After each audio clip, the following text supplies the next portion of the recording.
पुष्पा से पुष्पा माई तक का सफर भी बहुत लंबा रहा हुआ है। वहाँ पर ये नहीं कि हर जगह पुष्पा नहीं है। हम बच्चे चुरा के ले जाते हैं, हम मरते हैं तो घर के लोग होते हैं ना, वो हमें जूतों से मारते हुए ले जाते हैं।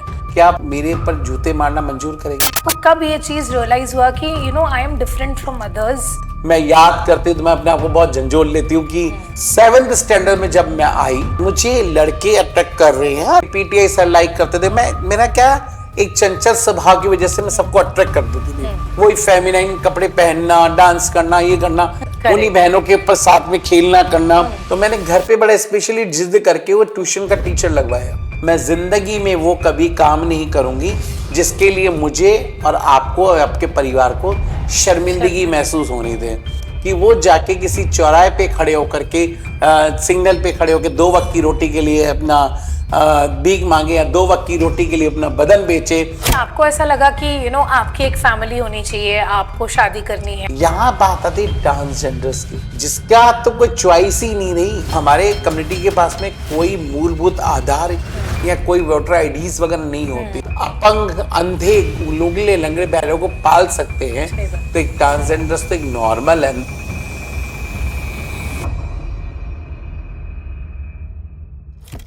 तो हमारे पास शमशान में जगह थी न कब्रिस्तान में जगह थी। मजबूरन मुझे घरों के अंदर अपने समाज को दफनाना पड़ता था। एक किन्नर समाज था जो 14 साल श्री राम प्रभु का इंतजार कर रहा था।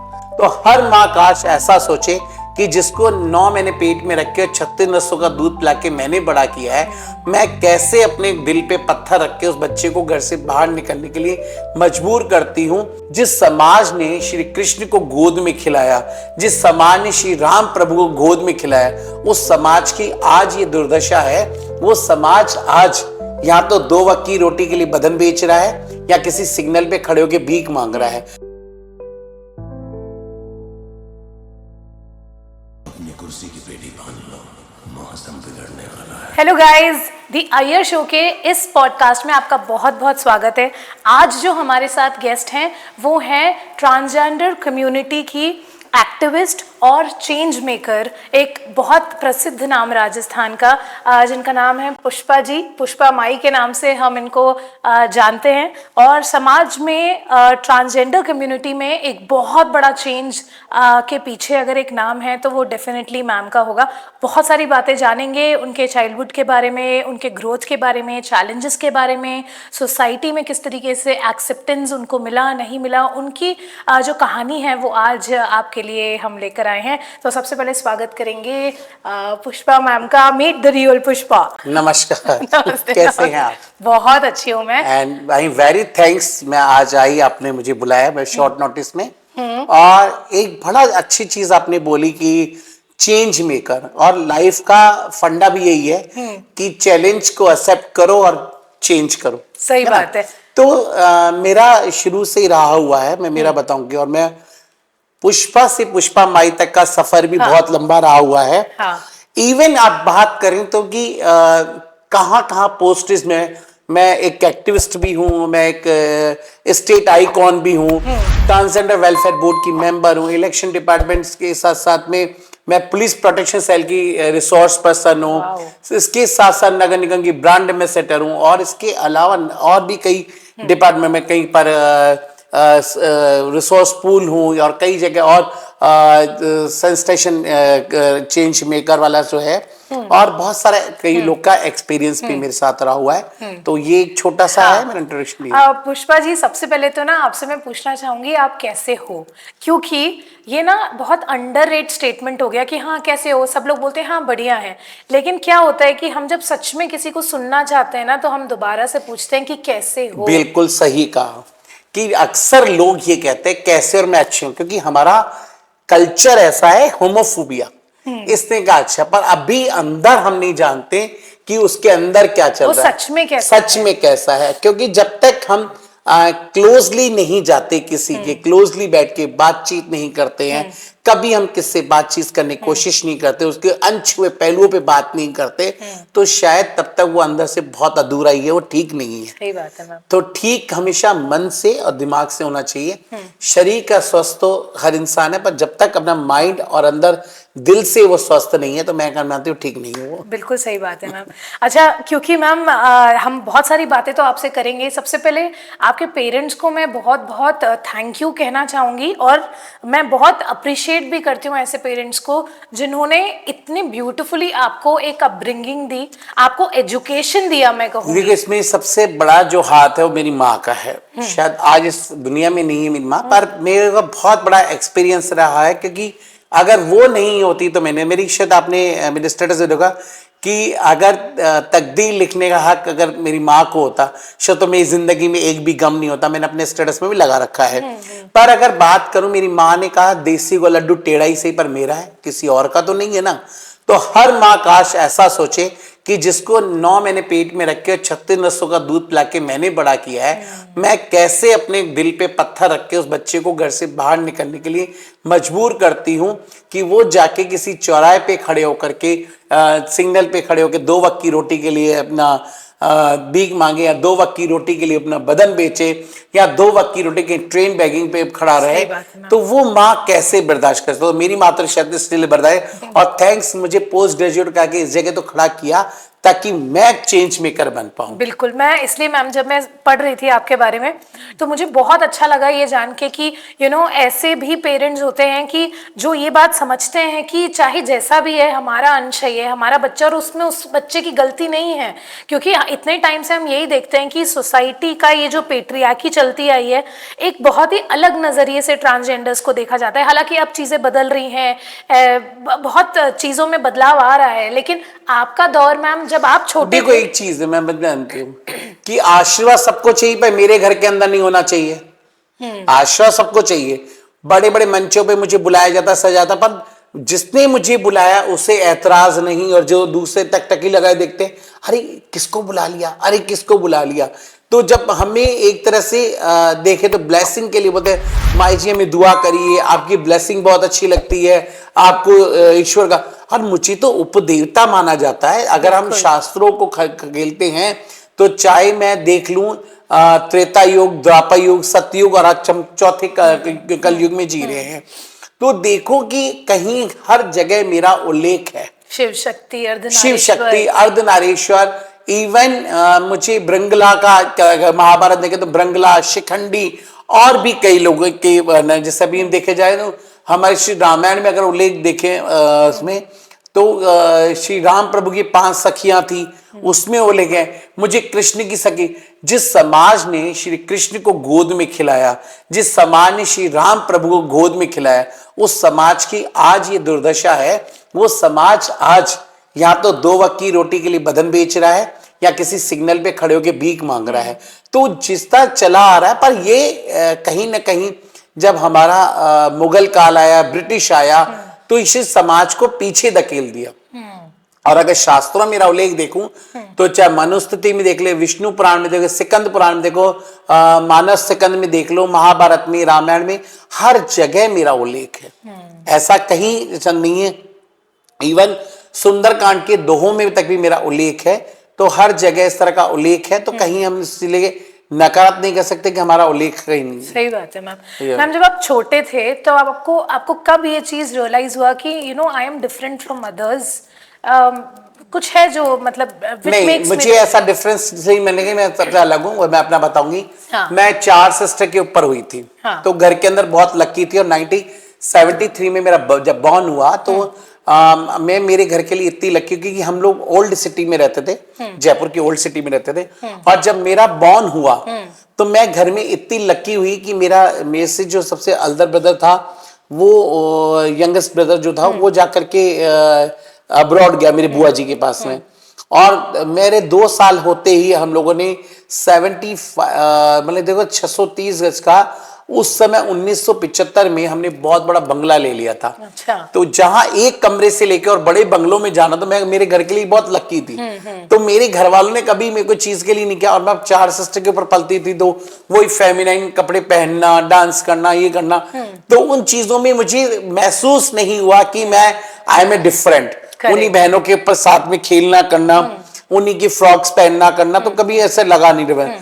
7th स्टैंडर्ड में जब मैं आई तो मुझे लगा मुझे लड़के अट्रैक्ट कर रहे हैं, और मैं कंफर्टेबल, मुझे लग रहा कहीं ना कहीं मैं गलत जगह हूं, मेरी कंफर्टेबल नहीं इस बॉडी के अंदर, क्योंकि मैं स्कूल में ही फेमिनिन ड्रेसेस पहन करके, जो उस समय बाल सभाएं हुआ करती थी, तो उस समय हम डांस एवरी सैटरडे स्कूल के अंदर, तो टीचर्स तो मेरा बिना पूछे नाम लिखते। मेरे को तो अब स्कूल में को मेरे नाम से नहीं जानते, प्रदीप के नाम से नहीं जानते थे, मुझे गिडवानी के नाम से बोले, गिडवानी इसका नाम डाल दो, ये तो डांस करेगा।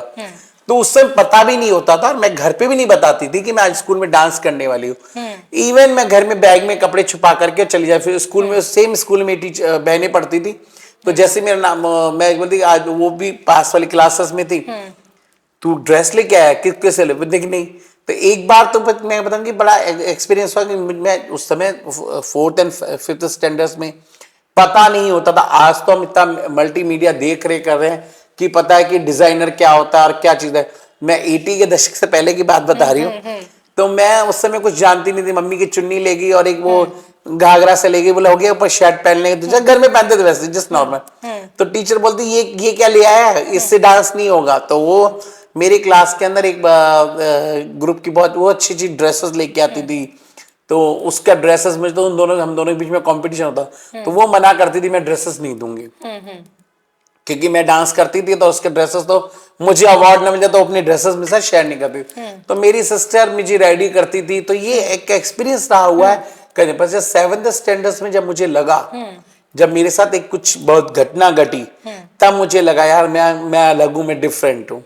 तो वो एक बड़ा सा माहौल था जिसको आज मैं याद करती हूँ तो मैं अपने आप को बहुत झंझोल लेती हूँ कि वो मंजर भी नहीं होता तो शायद मेरी माँ ये भी नहीं कहती कि जैसा भी तो मेरे साथ काउंसलिंग नहीं करती, और मैं अगर वो एक्सीडेंटल नहीं होता, वो घटना न घटती, तो शायद वो मेरा मोड भी नहीं होता और शायद मैं कहीं और निकल जाए होती। आप 80s की बात बता रहे हो मैम। हाँ। तो मैं इससे अंदाजा लगा सकती हूँ कि आपकी मम्मी का जो मतलब जनरेशन होगा, डेफिनेटली वो भी एक बहुत ही मैच्योर वुमन रही होंगी, ताकि वो इस माहौल को समझ सकें, सिचुएशन। उसका रीजन ये ना कि हमारी जो फैमिली है वो बहुत ब्रॉड है।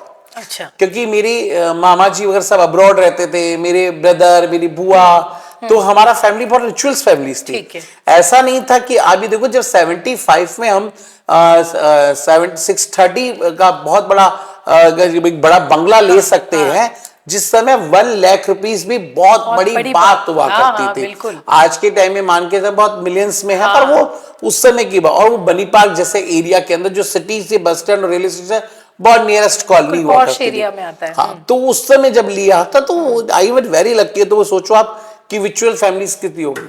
सही बात है मैम। तो मैम स्कूल में कैसा था फिर आफ्टर लाइक 7th स्टैंडर्ड? देखो पहले के टाइम पे जो स्कूल्स में जो हम लोग बहुत स्टैंडर्ड स्कूल्स में पढ़ते थे। मैं बताऊं, मैं टीपीएस से उसका हिंदी मीडियम टैगोर विद्या भवन था मणिपाक के अंदर, मैं उसमें पढ़ी हुई थी। तो मैं क्लास की मॉनिटर थी और सबकी चहेती थी, क्योंकि मैं डांस करती थी, पीटीआई सर लाइक करते थे। मेरा क्या एक चंचल स्वभाव की वजह से मैं सबको अट्रैक्ट कर देती थी। तो कॉमेडी भी स्कूल में करा करती थी, मस्ती भी करती थी, सब कुछ करती थी और सारी चीजें, तो टीचर्स की अट्रैक्शन था। तो ऐसा मेरे साथ कभी हुआ नहीं कि किसी बच्ची ने पुलिंग किया हो या वायलेंस किया हो या इस तरह का, क्योंकि मैं बहुत वो चार्मिक थी ना, तो मैंने दिमाग लगा दिया। और हमारे जो एक पीटीआई सर थे, और पीटीआई से सब डरते थे उस समय की बात है, आजकल तो कोई भी नहीं स्कूल्स में टीचर से डरते ही नहीं है। तो उस समय एक पीटीआई सर से मैं बड़ी जिद करके, आप भी देखो उसमें 60 रुपीज का ट्यूशन लगता था, 60 रुपीज का। वो हमारी स्कूल की नहीं, 60 भी नहीं, 45 की स्कूल की फीस थी और 50 या 60 रुपीज ट्यूशन वाला लेता था। तो मैंने घर पे बड़ा स्पेशली जिद करके वो ट्यूशन का टीचर लगवाया। और वो टीचर आता, टीचर से मेरी इतनी अट्रैक्शन थी कि वो टीचर से जब दोस्ती हो जाती पीटीआई से, तो स्कूल के ऑर्डर सर भी ये जाके उधर कंप्लेन कर देगी।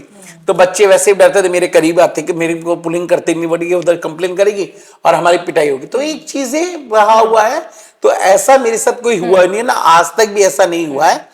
एक आध केसेस हुए हैं, पर मैं इतनी बोल्ड हो गई थी तब तक उनको मैं खुद हैंडल कर सकती थी। कभी इस चीज नहीं है कि मेरे साथ, और मैं जो चीज हो गई ना उसको दोहराती नहीं हूँ।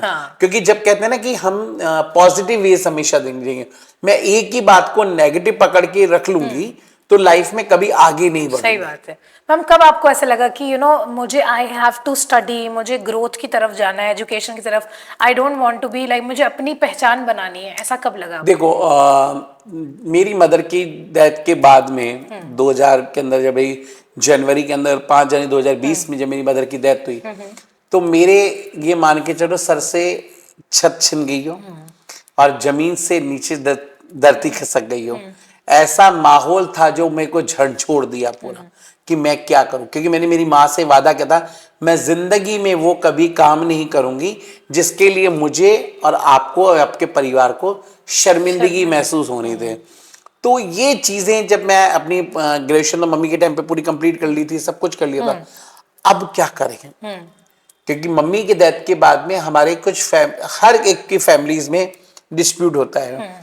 कुछ एक फैमिली प्रॉपर्टीज को लेके डिस्प्यूट था, कुछ ऑर्नामेंट्स को लेके, कुछ बैंक के लॉकर्स को लेकर के कुछ डिस्प्यूशन था। अब डिस्प्यूट जो था वो कहीं ना कहीं तो मुझे झंझोल दे गई, पर मैं एकदम से अकेली सी पड़ गई थी। मैं समझ के अब करना क्या लाइफ में। बहुत एक साल थोड़ा सा मैं डिस्टर्ब रही, पर मैं ये सोचो कुछ तो करना है। उस दौरान में एक सज्जन थे जो मेरे साथ कनेक्टेड हुए, उन्होंने मेरे साथ बातचीत करी, मतलब मेरे फ्रेंड ही, अब आज भी फ्रेंड ही है और एज अ फ्रेंड कम भाई ज्यादा है। तो मैंने जब उससे जिक्र किया तो ऐसा बोला कि छोड़, अपना माइंड डाइवर्ट सोशल सेक्टर्स में लगा। तो मैं उसने कोई एक एनजीओ के साथ मुझे एज अ वॉलंटियर्स अपॉइंट करवाया। तो जब मैं वॉलंटियर के साथ काम करती थी मैं तो माइंडेड तो थी, मैंने कहा ये हमें यूज कर रहा है। पर वो मेरा जो ब्रदर बना हुआ है वो तो एनजीओ में काम करता था। मैंने कहा ये एनजीओ वाला हमें यूज कर रहा है, हमें नहीं करना है इसका, मैं खुद का एक कम्युनिटी बेस रेडी करूंगी। मैंने कम्युनिटीज को इकट्ठा किया, क्योंकि उसके बाद कैपेसिटी बिल्ड करी और जाके ऑप्शन ढूंढती थी, पार्टीज करना, ये करना, वो करना। और उसके बाद जाके मैंने मेरा संगठन को तैयार किया। मैंने कहा अब मेरे को चेंज करना है, अब मैं जो करना है तो लड़ाई समाज के लड़ूंगी, फिर पीछे नहीं मुड़ के। तो वो दिन है, फिर मैंने किसी का पीछे मुड़ के नहीं देखा, वो एक आगे आगे बढ़ते चले गए। जैसे मैम आपने और आज आगे बढ़ने के बाद में स्टेट, नेशनल, इंटरनेशनल तक पे भी आज मैं अपने आप में हुआ। पर ये कहीं ना कहीं मेरी माँ की ब्लेसिंग।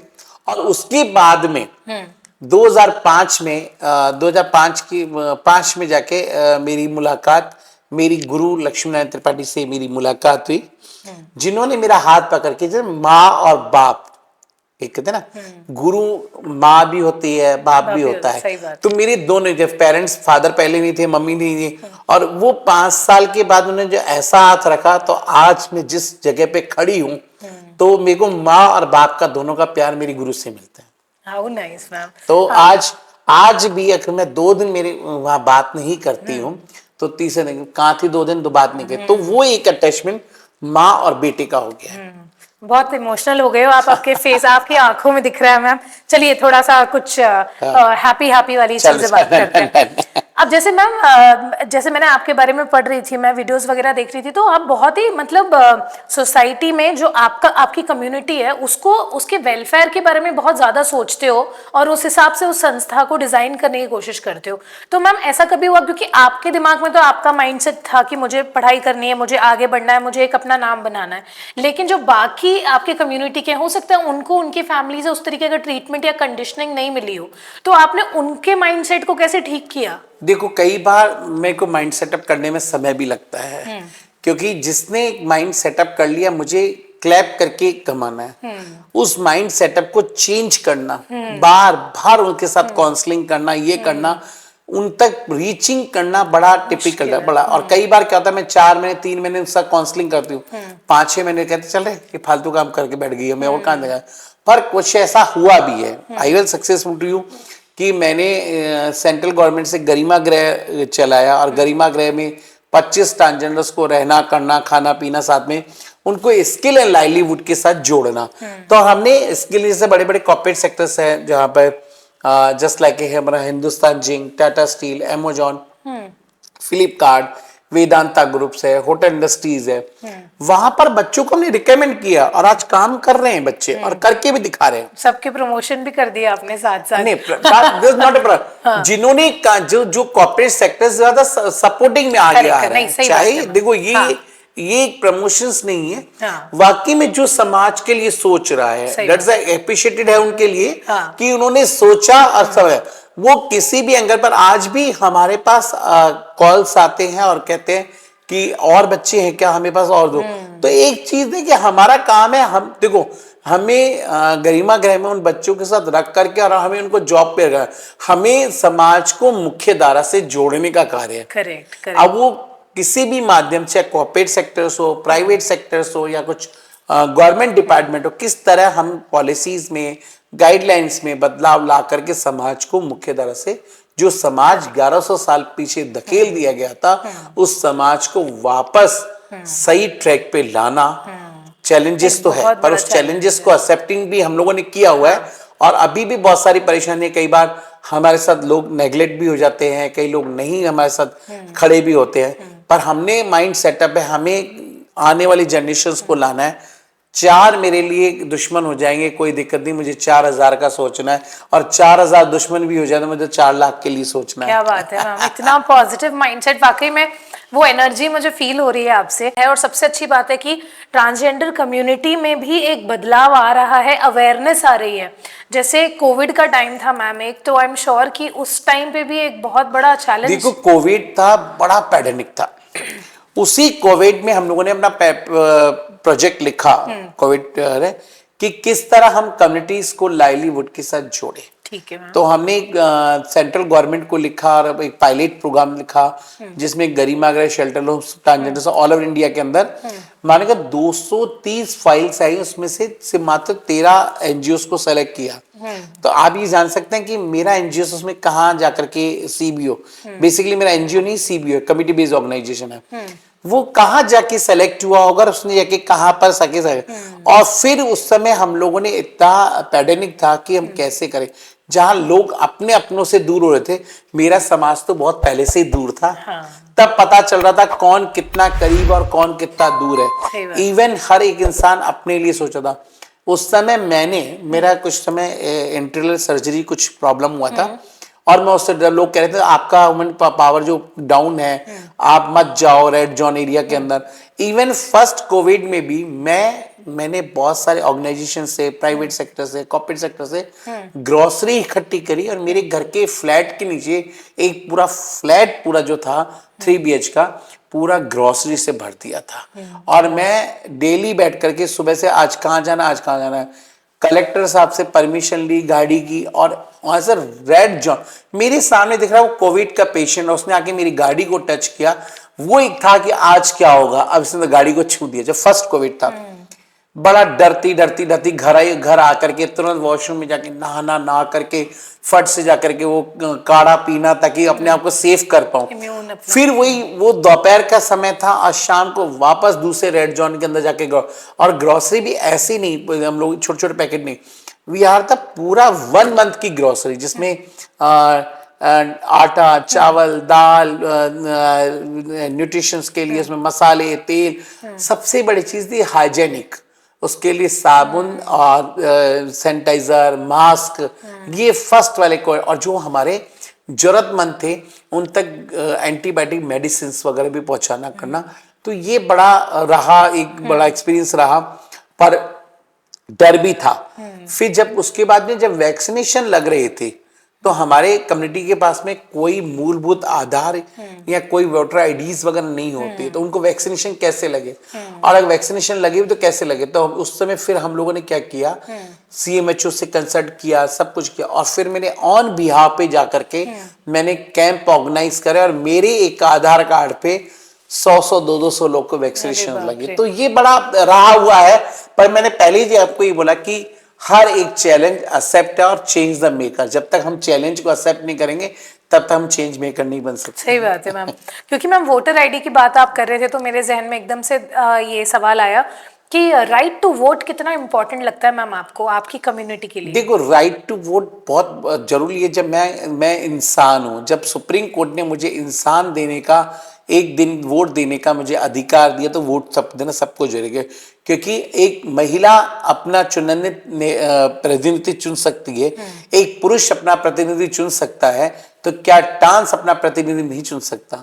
पर वही चीज है ना कि जब तक समाज को कैसे हम निकाल के उनकी वोटर आईडी तक कनेक्टेड कर पाए, क्योंकि उनके पास कोई अपना मूलभूत, जब परिवार छोड़ देता है, घर छोड़ देता है, घर बार, और यहाँ पर क्या माइग्रेंट पॉपुलेशन ज्यादा है।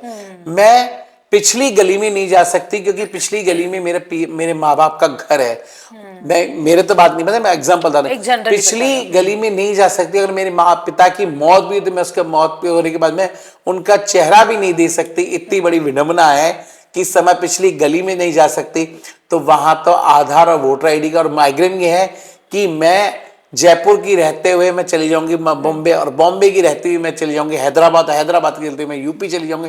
तो ये माइग्रेंट पॉपुलेशंस की वजह से समाज के कोई भी वोटर आईडीज डॉक्यूमेंट्स कंप्लीट नहीं हो पाते। ओके मैम, जैसे एलजीबीटी कम्युनिटी भी आजकल काफी ज्यादा एक्सप्रेसिव हो गए, अपनी बात करते हैं। एक टाइम था जब ऐसी कोई कम्युनिटी थी नहीं।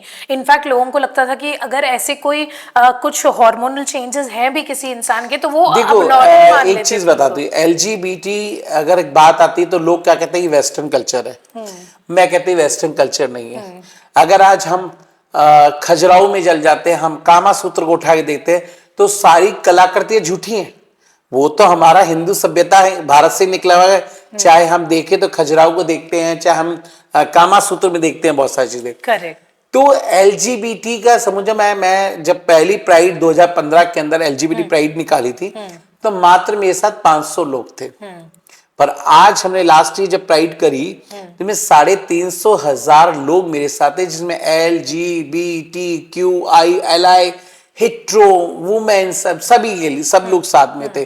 तो अब तो बिल्कुल ही देखो, सबसे बड़ी चीज समझना है हमें, this is choice of the bedroom.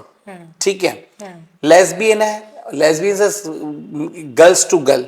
एक लड़की अपने दूसरी लड़की को चाहती है, वो पार्ट ऑफ द बेडरूम है, उसके पास डॉक्यूमेंट सब कुछ है, एवरीथिंग टू यू, सिर्फ वो पार्ट ऑफ द बेडरूम है। ऐसा ही सेम गे के साथ है, वो अपना गे पार्टनर है जो male to male sex worker है, सेक्स वर्कर है, और वो अपने मेल पार्टनर के साथ में ही कंफर्टेबल इनसाइड, वो हिडन भी रह सकता है, सब कुछ है। बाइसेक्सुअल वो है जो अपने मेल के साथ भी फीमेल है, फीमेल के साथ भी है। यहां बात आती ट्रांसजेंडर्स की, जिसका तो कोई चॉइस ही नहीं रही, उसको कौन सी कैटेगरी फिक्स हो। पिंक आपने ले लिया, ब्लू मेल ने ले लिया, मेरे को कौन सा है? मैंने दोनों ले लिए, मैंने दोनों कलर ले लिए। पर हम कहते हैं कि हमारा हिंदुस्तान एक ऐसा समावेशी देश है जहां पर हमारा कॉन्स्टिट्यूशन लॉ जो है, हमारे 40 कंट्रीज की मिला करके उसके बाद हमारा कॉन्स्टिट्यूशन लॉ लिखा गया था। तो इतना सतरंगी समाज होने के बाद में भी आज भी हम ये देखते हैं कि हम कहते हैं ना, कास्ट रिलीजन्स को ज्यादा मान रहे हैं हम, पुरुषार्थ, या हम लोग कह रहे हैं पैतृक को ज्यादा, पुरुष को आगे करते हैं। पर अभी तक औरतों को दर्जे नहीं, तो ट्रांस और एलजीबीटी तो। पर ये जो एलजीबीटी का है, इसके लिए भी अभी बहुत क्या था, अब तो क्वेर, एलाइन, वो बहुत सारा हेट्रो, सब इसके अंदर इंक्लूडिंग हो ही जा रहे हैं। ये लोकली नया चैप्टर। पर मैं कह रही स्कूल के एजुकेशन में सेक्स एजुकेशन होना बहुत जरूरी है, क्योंकि जब तक हम स्कूल में जेंडर और सेक्स एजुकेशन नहीं देंगे, तब तक बच्चों के अंदर एक चीज जानना चाहिए, सेक्स और जेंडर बहुत फर्क चीज है। और जब तक हम बच्चों को डिफरेंस नहीं बताएंगे, तब तक आने वाली पीढ़ियां हमारी अंधेरे में रहेंगी। सही बात है मैम। कभी आपको ऐसा लगा कि आपकी एक फैमिली होनी चाहिए, आपको शादी करनी है, आपको एक जो नॉर्मल एक इंसान के ख्वाब होते हैं, कभी? देखो, सबके रहते हैं कि मेरे पर सरकार ने देखो ना कितनी बड़ी डिस्क्रिमिनेशन किया हुआ है। 2022 के अंदर एक लॉ आया जिसमें आपने कहा है कि कोई भी सिंगल मैन और सिंगल वुमेन एक बच्चा अडॉप्ट कर सकती है। तो क्या ट्रांस सिंगल नहीं है, ट्रांस मैन सिंगल नहीं है, ट्रांस वुमेन सिंगल नहीं है? क्या उनको बच्चा एडॉप्शन के आज मैं सपोज एक बच्चा गोद ले सकती हूँ, क्या लीगल तरीके से मैं ले सकता। हमारा अगर देखा जाए सुप्रीम कोर्ट के जजमेंट को आज 10 साल हो रहे हैं, 10 साल 10 या 10.5 साल हो रहे हैं ना। इवन मान के चलो कि क्या हम हिंदू लॉ और हमारे मोंडम लॉ में बदलाव नहीं लेके आए ताकि लोग अपना पार्टनर्स के साथ करें। और उसके बाद में भी ये देखिए कि हमारी सरकार ने पिछली बार में सेम सेक्स मैरिज के लिए सरकार ने क्या डिसीजन दिया, यानी आपने वापस 2014 के जजमेंट को झचोट लिया कि आप ये कह रहे हो अगर बायोलॉजिकल मैं मेल होती और मेरी जो पार्टनर बायोलॉजिकल फीमेल होती तो वो शादी करने के लायक है। यानी अभी मैं चेंज होकर अपने को फीमेल मान रही हूं और मेरा जो पार्टनर है वो मेल है तो पॉसिबल। तो ये अभी तक उसमें मतलब बहुत चल रहा है। इतनी बैच होने के बाद में भी एक अलग से बेंच बनाएगी और उत्तर सारा अभी भी एक नेपाल इतना छोटा सा कंट्री होने के बाद उस स्टेट में ये सेम सेक्स मैरिज अलाउड है और हम अभी तक करेंगे। इवन यहाँ तो देखो मुझे फैमिली प्रॉपर्टी राइट्स का नहीं है, यहाँ पर रिजर्वेशंस की बात नहीं करी है। हम कहते तो हैं किसी चौराहे पे ट्रांसजेंडर भीख मांग रहा है, हम अपनी गाड़ी का कांच तो ऊपर कर लेते हैं पर वही ताली उसका पेट भी भर रही है। सिग्नल पे खड़े होकर के यहाँ ट्रेन में बैगिंग कर रहे हैं, हमने वो तो देखा पर हमने कभी इसको अपने घर में रोजगार के लिए रखा क्या? किसी ने अपने घर में हाउसकीपिंग पे रखा क्या? किसी ने अपने जैसे अगर पुराना काल में देखती हूँ तो जितनी भी रानियों की सुरक्षा के लिए ट्रांसजेंडर्स लोग को लगाया जाता था। तो क्या हमने कहीं पर ट्रांसजेंडर्स को सुरक्षा के लिए कहीं रखा क्या? महिलाओं की सुरक्षा के लिए या कहीं पर हमने महिला हॉस्टल्स में रखा या कहीं है? तो रोजगार तो हमने दिया नहीं और पहले हमें ये नजर बना कि आप ये करते क्या है। अब मैम ये भी होता है ना कि अब जैसे रोजगार तो दिया नहीं है तो अब जो उनके पास ऑप्शन रहेगा वो वही तो कुछ तो करके पेट रीजन क्या है, एक चीज है कि रीजन क्या है, मुझे पेट भरना है। अब सरकार ने क्या किया 2022 के अंदर, मैं सरकार का तो नहीं बोलूंगी कि एक स्माइल पे जो मैं बैगिंग हमारे लिए क्रिमिनल, ठीक है, तो ट्रांसजेंडर्स नॉट बैगर्स ना, वो तो कुछ चंद रुपयों के पीछे लाखों का आशीर्वाद दे रहे हैं। मैं चंद रुपयों के बदले में लाखों का आशीर्वाद देगा तो ये पता नहीं है कि मैं भिखारी के सामने जिसने मुझे दिया वो भिखारी है। तो मैं बैगर में तो आती ही नहीं हूं ना, पर फिर भी उस कैटेगरीज के अंदर रख करके और पर ये बड़ा हमें सोचने की है कि हम किस कदर और समाज को मुख्य धारा से लाने की कोशिश करें ताकि हम स्कूल कॉलेजेस में एजुकेशनली कुछ पॉलिसीज में कुछ स्ट्रॉन्गनेस करके हैं। मैम समाज की तरफ से आपको क्या लगता है कि क्या एक्सपेक्टेशंस है ट्रांसजेंडर कम्युनिटी की?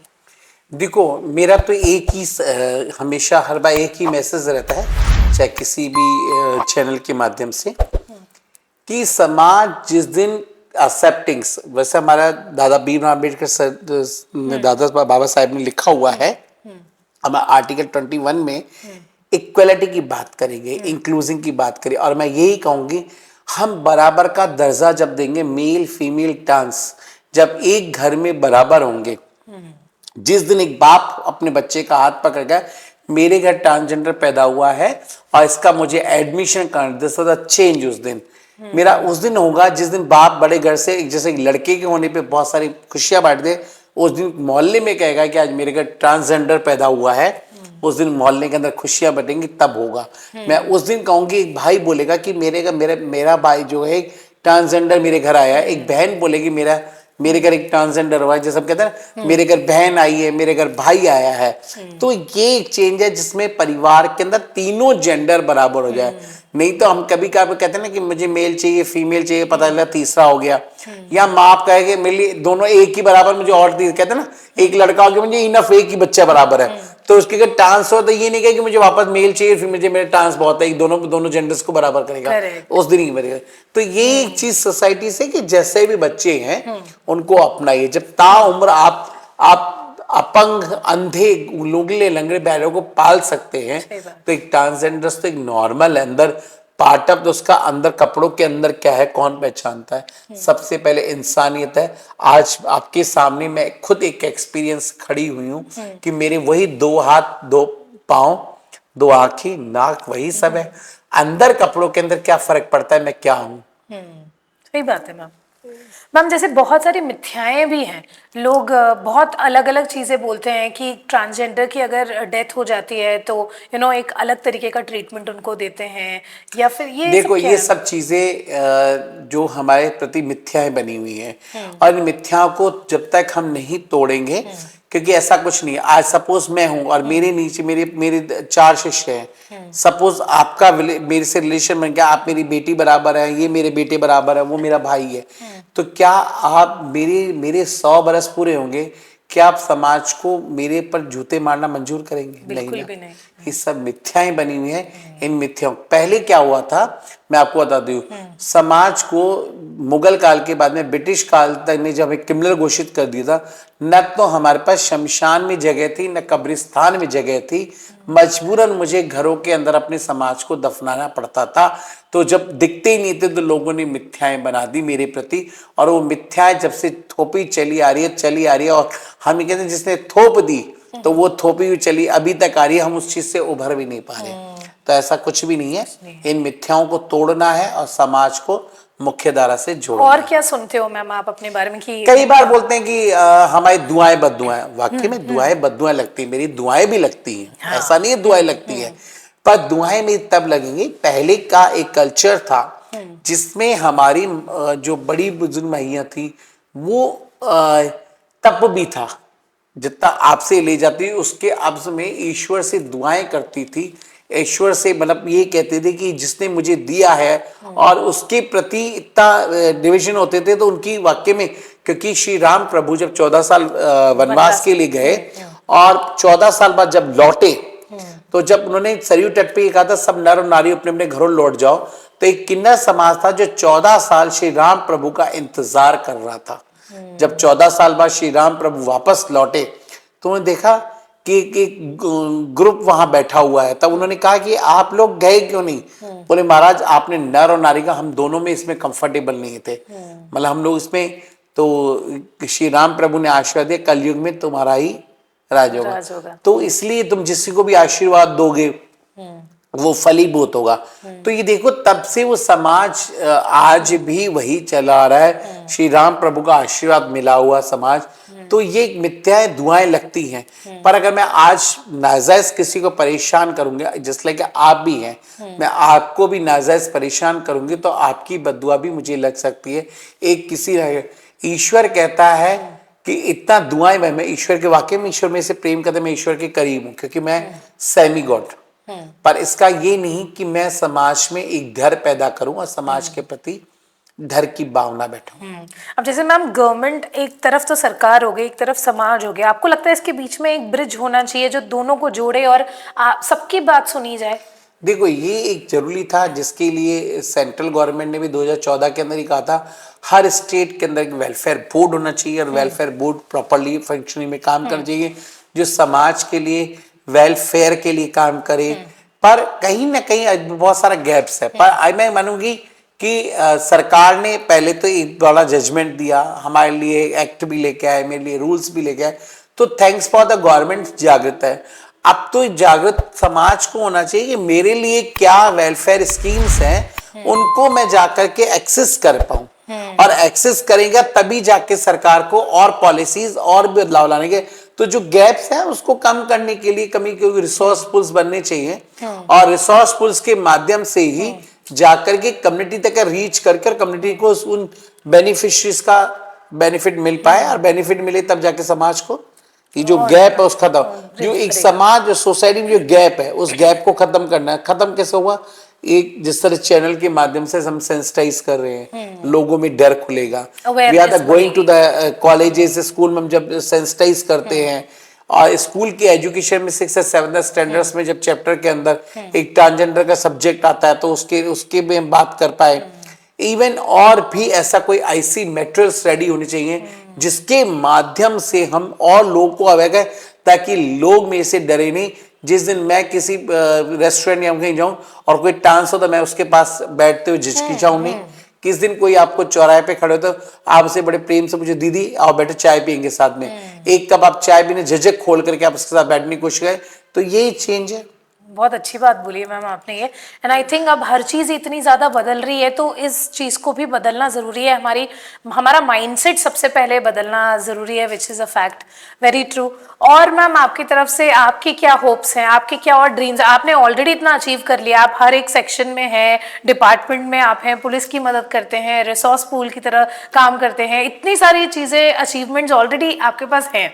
आगे क्या? देखो आगे तो यही है कि सरकार खुद, अभी वहां पर ये नहीं कि हर जगह पुष्पा नहीं है, तो सरकार को खुद को भी जागना चाहिए, हर एक इंसान को खुद को भी अवेयर होना चाहिए कि मुझे मेरी आवाज खुद उठानी है। तो और इतनी सबसे बड़ी चीज है कि कोई भी चीज बने तो कम्युनिटी का इन्वॉल्वमेंट पहला चीज होना बहुत जरूरी है। दूसरी चीज, जहां पर ट्रांसजेंडर्स या हम किसी भी समाज की बात करते हैं तो कुछ इजी लैंग्वेजेस, क्योंकि आज हम नहीं, हमारा बड़ा हम कहते हैं हिंदुस्तान हिंदुस्तान कहते हैं, पर यहाँ हमारा कल्चर वेस्टर्न कल्चर को ज्यादा फॉलो करते हैं, हर चीज इंग्लिश में, हर चीज इंग्लिश में। मानती हूँ इंग्लिश बहुत नेसेसरी है रिक्वायर्ड एजुकेशनली, पर कई बार हमारा हिंदुस्तान में हमारा जो रूरल एरिया से लोग आते हैं वो इतने एजुकेटेड नहीं हो पाते हैं। तो हमें कुछ ऐसी इजीली लैंग्वेजेस में कुछ इस तरह का आईसी मटेरियल्स रेडी करना चाहिए जिससे आने वाली जनरेशन और हमारी पिछली जनरेशन है वो दोनों के बीच की अंडरस्टैंडिंग समझ पाए और बहुत सरल तरीके से एक दो को जो बीच में गैप है उनको खत्म कर सके। हाउ नाइस, बहुत अच्छा लगा पुष्पा माई आपसे बात करके। और सबसे अच्छा इसलिए लगा मुझे क्योंकि आपका एक विजन है, एक एक आपका रोड मैप है, आपका एक पूरा प्रॉपर सिस्टम है। आपका जो चाइल्डहुड था वो काफ़ी सपोर्टिव रहा, आपके पेरेंट्स, तो ये बहुत डिफरेंट एक मैंने पहली बार ही ऐसी कोई कहानी सुनी होगी जहाँ पे इतनी ब्यूटीफुल एक ट्रांसजेंडर की भी स्टोरी हो सकती है। तो आई विश ट्रांसजेंडर के पूरे कम्युनिटी को कि सभी लोग एक्सेप्टिंग बने और सोसाइटी की तरफ से भी यही रहेगा कि at the end of the day हम सब इंसान हैं, हम सब के अंदर वही खून है, तो बाकी चीज़ें इतनी मैटर नहीं करती है जितना एक इंसान टू इंसान का रिलेशनशिप। तो मैम आपको कैसा लगा मेरे से बात मुझे करके? बहुत अच्छा लगा। मैं तो देखो रीजन करती रहती हूँ और बहुत अच्छा लगा कि नए नए मुद्दों पे और नए नए मुद्दों पे इस आपके चैनल के माध्यम से लोगों तक पहुंच पाए और लोग समझ पाए। जैसे मैंने अभी पहले भी आपको बताया कि यही एक हमारे पास आईसी पुल, मेटल पुल है, हाँ। जिसके माध्यम से हम लोगों तक मैसेजिंग पहुंचा सकते हैं कि लोग समझें। समझे नहीं सुनेंगे। मैं 10 मिनट का वीडियो डालूंगी, कम से कम उसमें 2 चीजें तो उसको समझ आएंगे हाँ। और 2 चीज समझे, मेरा मिशन कंप्लीट है।